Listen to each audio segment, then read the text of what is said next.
And Zimbabwe begins a partial recount of the results from its general elections held 3 weeks ago. But first, the Beijing Olympic flame has wrapped up the latest stop on its troubled trip around the world in Thailand this Saturday. 80 torchbearers carried the flame on its 10-kilometer journey around the capital, Bangkok. Correspondent Dean Adams is in Thailand now. Dean, the torch ran into some trouble on its earlier spots around the world, like in London or even here in Paris, but things there on the Bangkok run seemed pretty calm.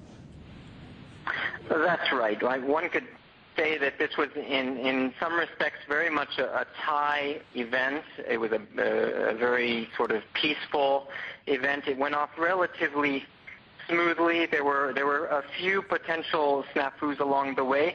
One of the torches is reported through all of the Thai news channels to have been stolen. There are 80 torches, and it's not clear who might have stolen it, but at this point it seems not to be linked to any protests, and we're trying to confirm it through other sources, but indeed the Thai news channels have been reporting that one of the torches was stolen, apparently in a bid to secure it as a sort of souvenir. A melee broke out, or a heated argument between Chinese supporters and also pro-human rights supporters at the regional headquarters for the United Nations. Thai police had to break that up by placing a barricade between the two groups. Other than that, everything went off fairly smoothly.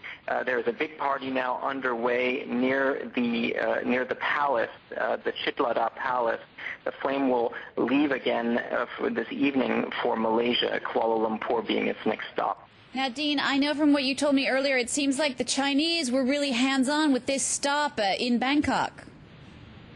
That's right. They were. In fact, they kept the flame they micromanaged possession of the flame from the time that they set foot in Bangkok. They whisked it away to a luxury hotel.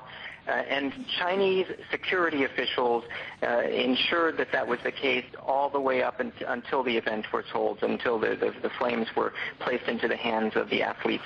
And in some respects, it was a very Chinese event. It started in Chinatown, at Chinatown Gate. And there are many Chinese ties in Thailand, very influential in business and also in politics. So in that respect, one could say that it was a very Chinese event as well, with Chinese-style parades and dragon dances at the beginning to set the torch relay off. All right, thank you very much. Dean Adams reporting there from Thailand. Meanwhile, here in Paris, several hundred pro-Chinese protesters have gathered in the heart of the capital in support of the Beijing Olympics. The protesters mostly